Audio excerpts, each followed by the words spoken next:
Fé não é descuido espiritual. Fé não é também fanatismo. Fé é permitirmos que o Espírito de Deus transforme o nosso caráter, esperando com paciência que o mesmo Espírito vá modelando o caráter dos nossos queridos.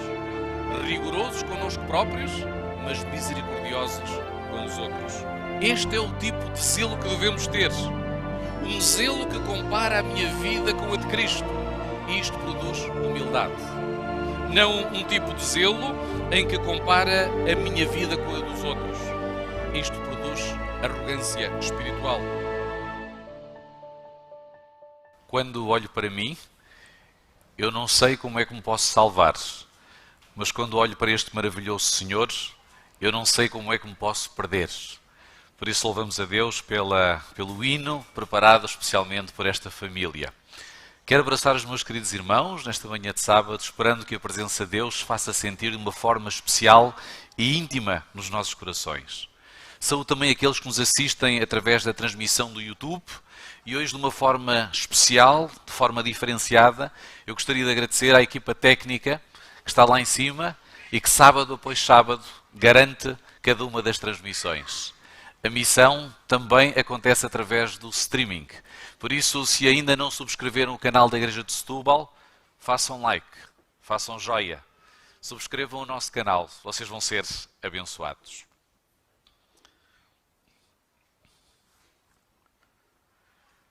Em Apocalipse, no capítulo 3, no versículo 19, nós conhecemos um texto. Este texto é familiar. Apocalipse 3, 19, o último livro da Bíblia.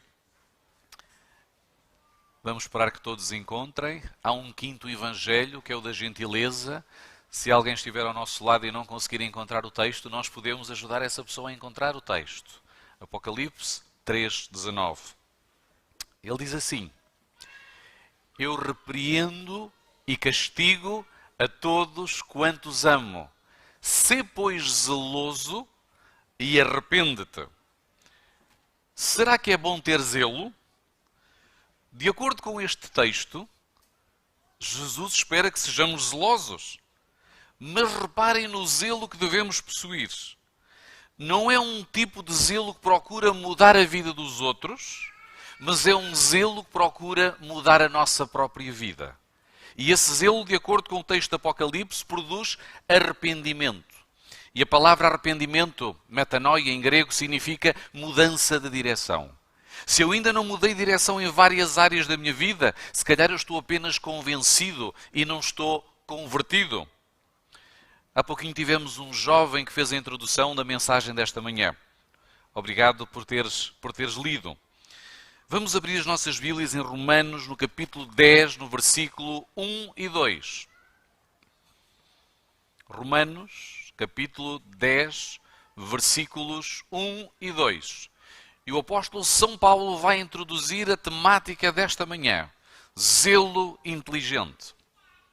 E ele diz assim: Irmãos, o bom desejo do meu coração e a oração a Deus por Israel é para a sua salvação, porque lhes dou testemunho de que têm zelo de Deus, mas não com entendimento. Não com entendimento. Os judeus eram muito zelosos em vários domínios. Eles possuíam muitas regras sobre aquilo que se podia fazer e aquilo que não se podia fazer. E às vezes é mais fácil seguirmos as regras do que estabelecer princípios e refletir. Por exemplo, no dia de sábado, havia uma regra no Mishnah, na tradição rabínica, que no dia de sábado só se poderia andar 2000 côvados. Estamos a falar sensivelmente em 900 metros. Ora, eles continuaram a legislar e diziam que se tivéssemos preparado as refeições de sábado na sexta-feira, poderíamos duplicar a distância. Em vez de fazer 900 metros, poderíamos fazer 2 quilómetros. E se conseguíssemos trazer um rolo de fio e prendendo às casas onde nós tivéssemos instalado, quase que não haveria limites. Quer isto dizer que o sábado tornou-se um fardo. A guarda do sábado tornou-se um fardo.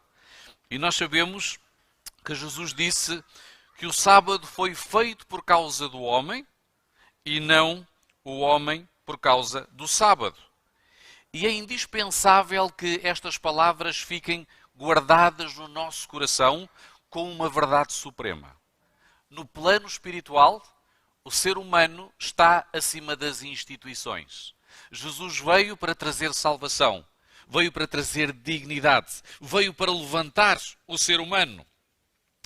Mas a ignorância dos judeus levou Paulo a realizar esta afirmação, que eles tinham zelo sem entendimento. O que é que diz o versículo 3? Por que é que eles tinham zelo sem entendimento? Vejam o que diz Romanos 10, 3. Porquanto, não conhecendo a justiça de Deus e procurando estabelecer a sua própria justiça, não se sujeitaram à justiça de Deus. O zelo fanático muitas vezes apresenta-se como a postura dos antigos judeus. A ignorância é que eles não sabiam como é que funcionava o Evangelho. Eles não sabiam equalizar a justiça e a misericórdia. Eles eram tão cheios de zelo para estabelecer a sua própria justiça que trabalhavam e legislavam nessa direção. E por isso muitos acabavam por desistir.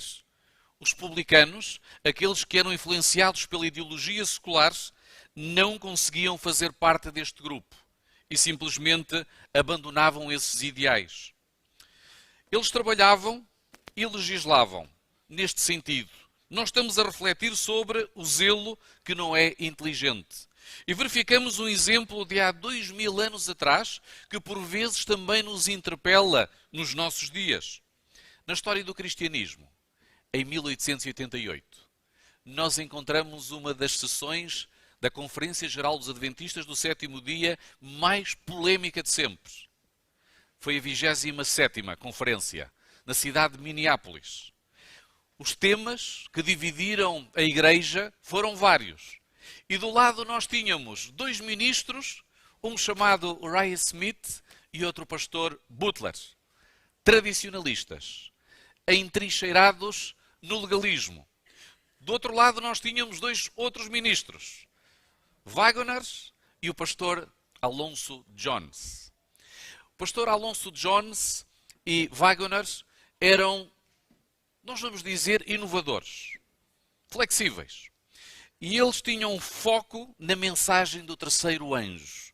E é interessante que Ellen White vai endossar a posição destes 2 jovens ministros, trazendo tensão àquela conferência geral. E estes velhos ministros pioneiros da igreja chegaram inclusive a colocar em causa o ministério profético de Ellen White.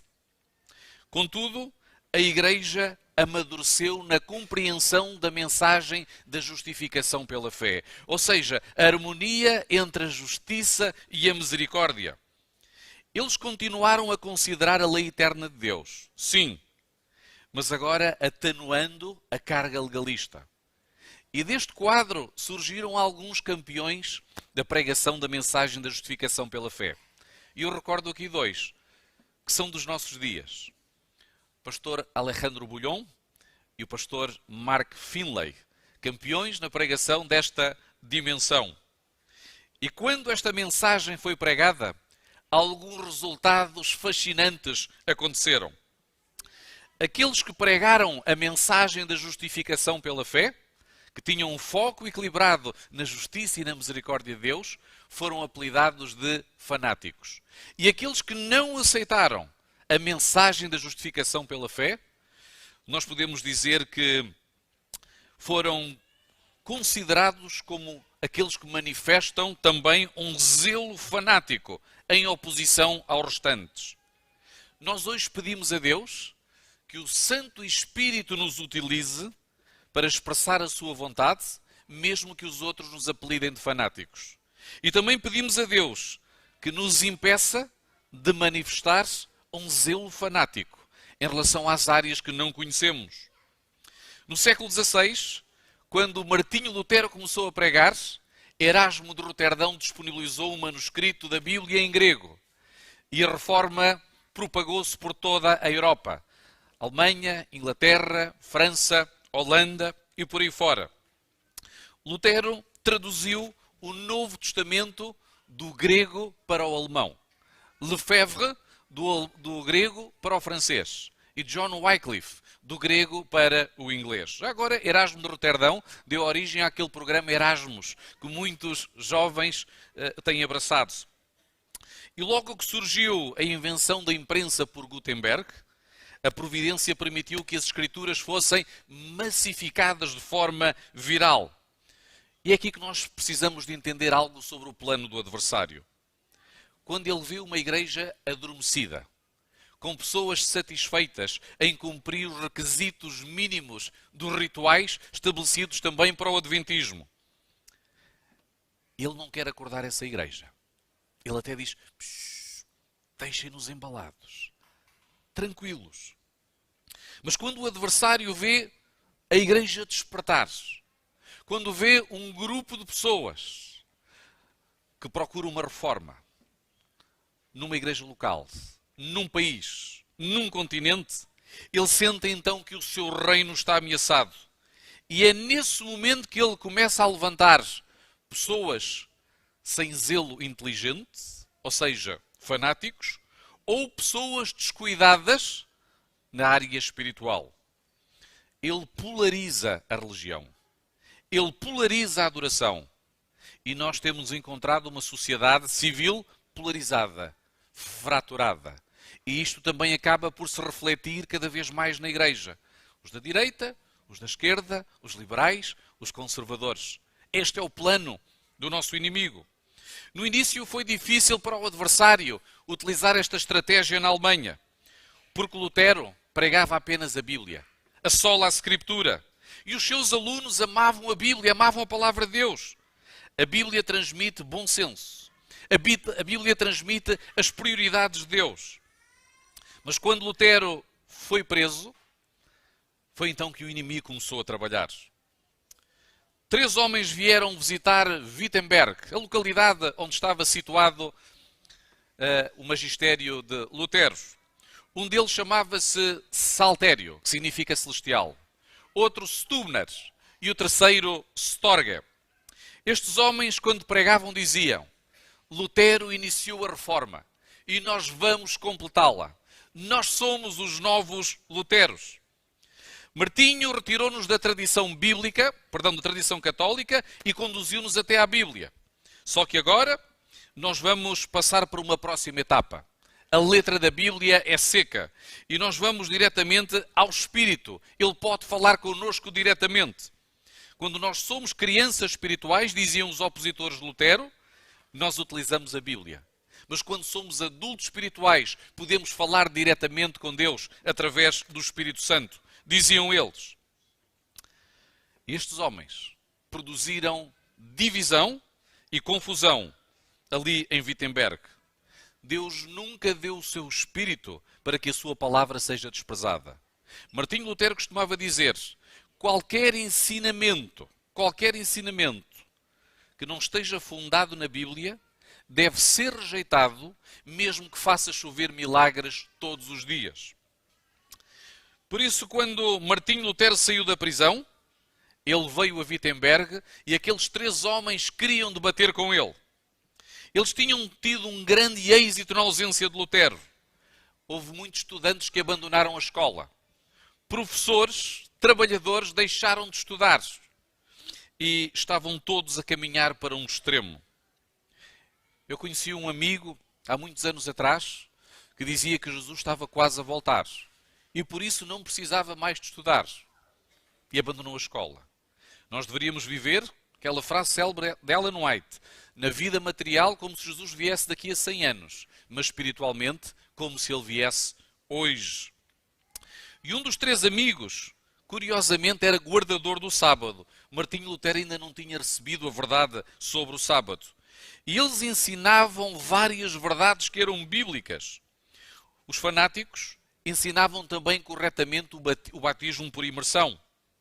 E esta realidade deixava o quadro bastante complicado, porque nós somos pessoas de raciocínio lógico. Se alguém nos apresenta um conjunto de verdades, nós induzimos ou deduzimos que este ou esta é um arauto da verdade.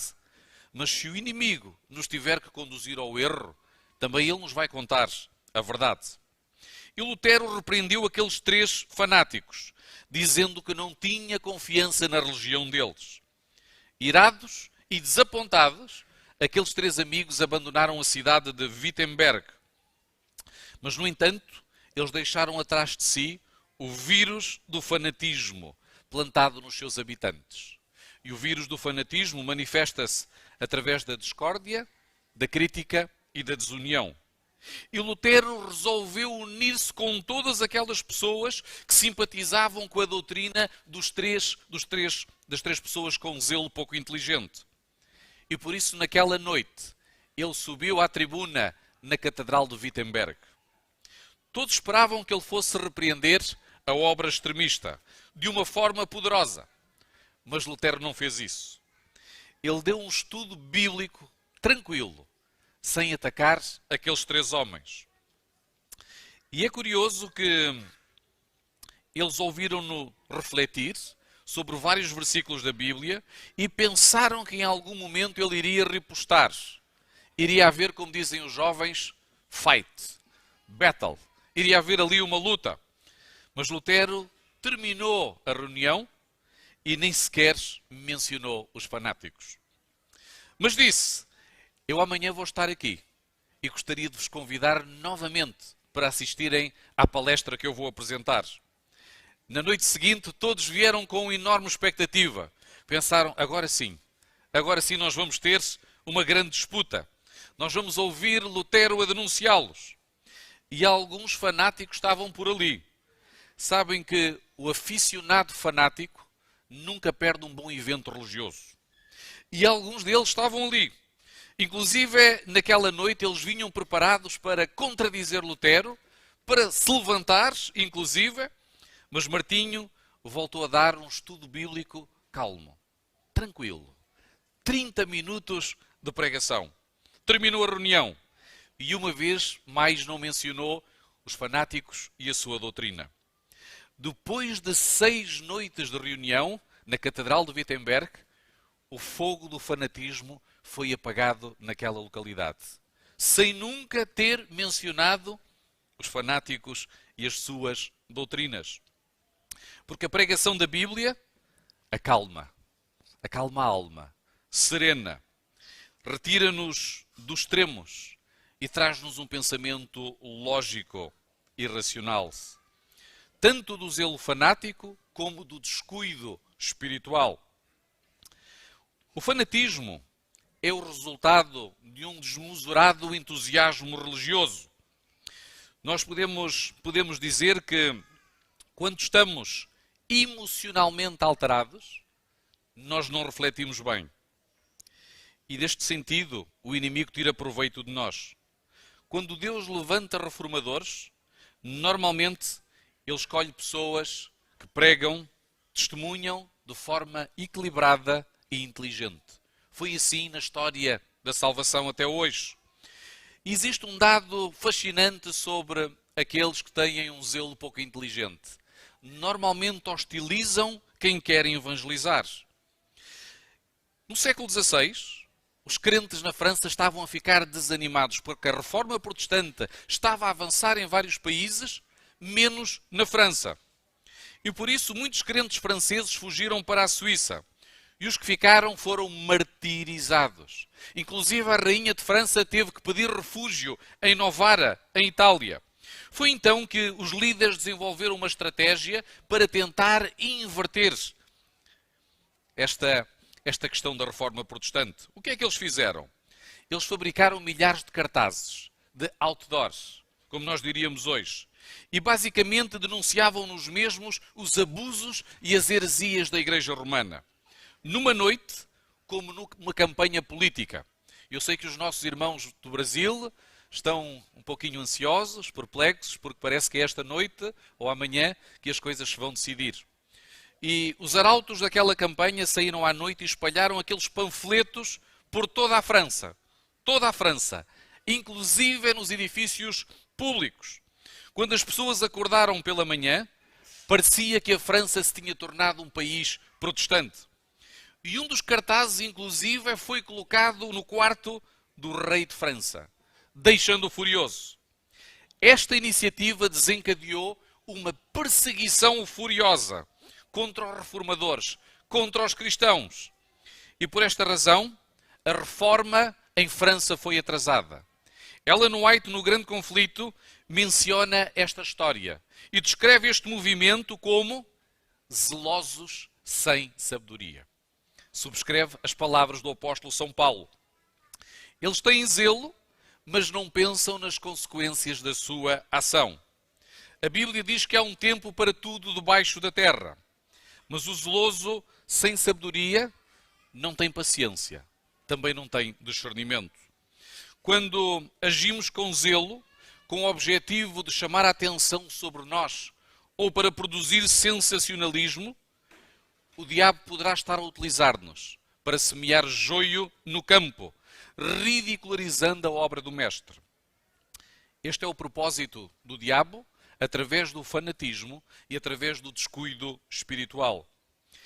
Ele faz com que o mundo olhe para os crentes como um grupo de fanáticos. Diz Ellen White no livro Obreiros Evangélicos. Eu mencionei 2 casos na história do cristianismo. No primeiro caso, os 3 oponentes de Lutero estavam a exaltar o Espírito acima da Bíblia. E Deus nunca deu o seu Espírito à Igreja para que a Bíblia fosse rejeitada. E neste sentido estamos a falar de fanatismo. E há vários movimentos carismáticos que manifestam, então, este fanatismo. Muitas pessoas manifestam também um zelo fanático, como aos crentes em França, para produzir sensacionalismo. Gostam de pregar sobre novidades, teorias da conspiração, conteúdos apocalípticos sensacionalistas, gostam de ir mais além do que foi revelado, e isto produz a excitação nas massas. Mas finalmente termina em frustração e desilusão. Na realidade, este tipo de abordagem não ajuda muito à pregação da mensagem dos 3 anjos, inclusive na aceitação e na consideração do espírito de profecia, e até, finalmente, na aceitação na convergência profética que está a acontecer neste momento. Mas o apóstolo São Paulo, em Romanos, no capítulo 14, no versículo 10, ele fala sobre as pessoas muito zelosas que não compreendiam o Evangelho. Vamos ver o que é que ele diz, os capítulos mais à frente. Romanos 14, 10. Ele diz assim: mas tu, porque julgas o teu irmão? Ou tu também, porque é que desprezas o teu irmão? Pois todos havemos de comparecer diante do tribunal de Cristo. Alguns cristãos acreditavam, este é o contexto, que se deveria continuar a guardar a Páscoa. E havia outro grupo na igreja que acreditava que não se deveria guardar a Páscoa. O primeiro grupo dizia que os símbolos que foram dados na ceia pascual deveriam continuar como símbolos de memória para todo o sempre, até o regresso de Jesus. E o outro grupo dizia que a lei cerimonial tinha sido cravada na cruz e que não deveria continuar ativa. A realidade é que estes 2 grupos tinham um fundamento bíblico. Há pouco tempo, numa das últimas sessões da Conferência Geral, discutiu-se a ordenação da mulher ao ministério. Os 2 grupos tinham também fundamento bíblico. Por isso é que o assunto foi discutido na Conferência Geral. Mas o que o apóstolo São Paulo está aqui a ensinar é que se eu acredito que devo guardar e a minha mulher não, eu devo aceitar a posição dela e ela deve aceitar a minha. Isto não é fácil. Nós devemos acolher as pessoas conscienciosamente, de acordo com o verso 1 deste capítulo. Por exemplo, se alguém se quer ajoelhar na oração, porque há pessoas que gostam sempre de se ajoelhar na oração, eu devo procurar acolher essa pessoa, porque ela está a tentar agradar a Deus. Eu não conheço o seu coração. Não conheço se ela está a agir em justiça própria ou segundo a justiça de Cristo. O que eu quero dizer é que o fanatismo não pode ser também definido como alguém que é mais estrito do que eu em relação a determinada prática, em relação a determinado princípio. Por exemplo, a pessoa que come picanha pensa que o vegetariano é um fanático. Por sua vez, o vegetariano pensa que o vegan é um fanático. E o vegan pensa que o frugívoro ou crudívoro é um fanático. E é mesmo. Não, estou a brincar, obviamente que não. Nós não podemos definir o fanatismo como alguém que é mais rigoroso do que nós em relação aos princípios. Em relação aos princípios. Mas Romanos 14:19 também ensina que, muito embora eu tenha que acolher o outro mais ou menos escrupuloso do que eu, existe um limite. Eu não devo aceitar o desejo de produzir contendas. Em relação ao irmão que só ora de joelhos, o seu fanatismo não é ajoelhar sempre que ora. É quando ele torna a oração de joelhos a verdade presente. É quando ele começa a querer impor essa prática na vida dos outros. Existe uma diferença entre o fanatismo e a apostasia. O fanatismo é o exagero no conteúdo da Bíblia. É um exagero no conteúdo da mensagem dos 3 anjos. A apostasia é a negação ou a relativização da Bíblia, ou da mensagem dos 3 anjos. De acordo com Romanos 10, alguns crentes tinham zelo, mas era zelo sem inteligência. Quanto mais ignorante for o nosso zelo, maior é a probabilidade de nos tornarmos fanáticos ou espiritualmente descuidados. 2 faces da mesma moeda. Quando compreendemos a fisiologia do organismo, nós abordamos o assunto da nutrição com bom senso. Mas uma pessoa que não tenha compreensão suficiente sobre a nutrição ou sobre as reais possibilidades de cada um dos nossos irmãos, porque cada um tem possibilidades diferentes, nós vamos ver esta questão como preto ou branco. E a conclusão destes irmãos é assim: se tu comeres carne, és mau; se tu fores vegetariano, és bom. Isto é zelo sem entendimento. E este tipo de zelo produz dissensão e desgosto nas pessoas. O zelo inteligente preocupa-se com todas as áreas do discipulado e não dá ênfase a uma área em detrimento das outras. Tem um pensamento integral. O zelo inteligente compreende que os discípulos, os nossos queridos membros que estão sentados connosco, estão em graus diferentes de maturidade na escala de santificação. E entendem que há um percurso diferente a ser realizado. A progressão realiza-se não tanto pela apresentação de mensagens condenatórias, mas sobretudo inspirando confiança através da apresentação do ideal de Deus. Na educação chama-se disciplina positiva. Na Holanda, a mensagem da Reforma foi rapidamente aceita pelo rei. E é um sacerdote católico que abraçou esta mensagem, chamado Menon Simon. Os irmãos já devem estar a ver mais ou menos quem será este Menon Simon. Menon Simons é o fundador do movimento dos Menonitas, que é tão familiar também à nossa igreja, sobretudo pela postura do não combatente, ou pela postura da paz. E ele, quando estudava a Escritura, descobriu que os crentes eram batizados pela água, pela imersão. E ele ensinou os seus seguidores, a abraçarem vários princípios que nós hoje temos também na Igreja Adventista. Simon passou a olhar com empatia para os filhos dos fanáticos. Eu explico. Quando nós vemos um crente com zelo pouco inteligente, que faz com que todas as pessoas adotem as suas práticas, uma pessoa que talvez não tenha autoridade ou respeito pela autoridade da igreja, pela liderança da igreja, pode até levantar-se num sermão, mas porém se fôssemos visitar a casa desses queridos, poderíamos ficar surpreendidos com o ambiente. Pode ser que ele não trate bem a esposa ou o marido, pode ser que ele seja desagradável para com os filhos, não respeitando, nunca pede desculpa quando perde a paciência, não existe qualquer tipo de ambiente espiritual na sua casa. No entanto, o irmão fanático é um inteligente seletivo.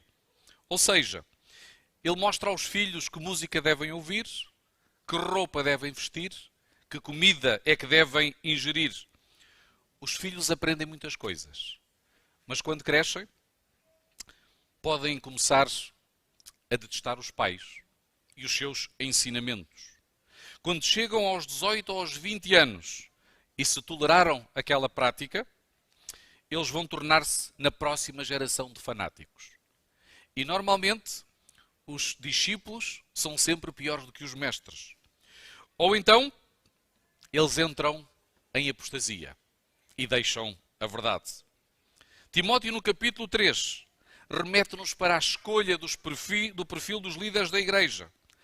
Paulo foi extremamente cuidadoso em mencionar que os líderes deveriam ser equilibrados, de forma a evitar que os fanáticos chegassem à liderança. Menon Simon começou então a dar atenção aos filhos destes irmãos. Menon tinha uma vida espiritual bem organizada. Por isso, quando ele falava com estes jovens, eles viam nele coerência. Viam princípios aliados ao amor cristão, a justiça e a misericórdia. E ele sabia esperar com paciência pelo desenvolvimento destas crianças e destes jovens. Eles nunca tinham visto isto em sua casa.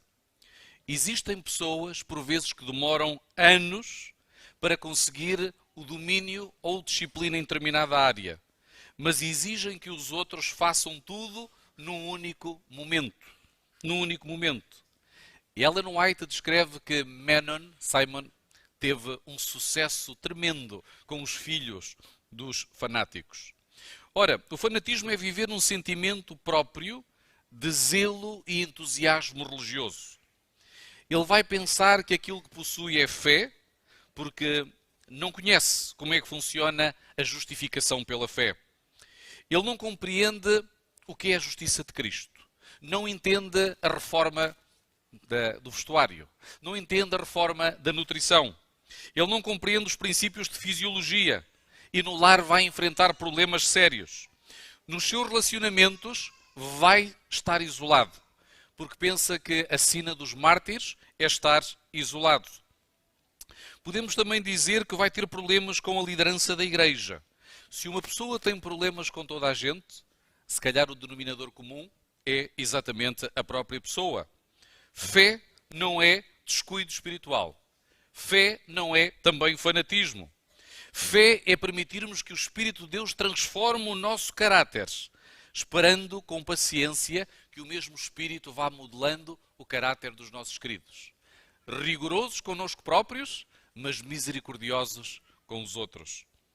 É propósito do inimigo introduzir neste último momento da história da Igreja elementos de adoração que produzam ao mesmo tempo fanatismo e apostasia. Polarização. Fratura. Duas faces da mesma moeda. Recordam-se de um versículo que nós lemos no início, Apocalipse 3,19? Sê, pois, zeloso e arrepende-te. Este é o tipo de zelo que devemos ter. Um zelo que compara a minha vida com a de Cristo. E isto produz humildade. Não um tipo de zelo em que compara a minha vida com a dos outros. Isto produz arrogância espiritual. E quando eu tenho zelo para corrigir os meus defeitos, eu estou a colaborar com o Espírito de Deus. Esta é a diferença entre os dois tipos de zelo, quando compreendemos a justiça de Jesus Cristo. E nós deixamos então de ser fanáticos ou espiritualmente descuidados. E Deus dá-nos uma vida inteira para desenvolver este processo de discipulado. Quando a nossa ênfase é apenas na reforma e no reavivamento, e já agora deixem-me explicar de uma forma resumida o que é reforma e reavivamento. Alguns sabem. A reforma é a ressurreição, o reavivamento é a ressurreição da nossa vida espiritual. A reforma é a mudança de hábitos, de práticas e de ideais. Quando a nossa ênfase é apenas na reforma, chama-se legalismo.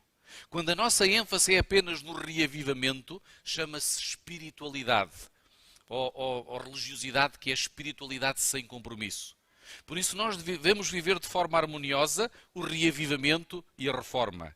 Quando a nossa ênfase é apenas na santificação, chama-se também legalismo. Quando a nossa ênfase é apenas na justificação pela fé, é outra vez religiosidade, que é a espiritualidade sem compromisso. Por isso é importante encontrarmos este equilíbrio. Não é possível viver santificação sem justificação.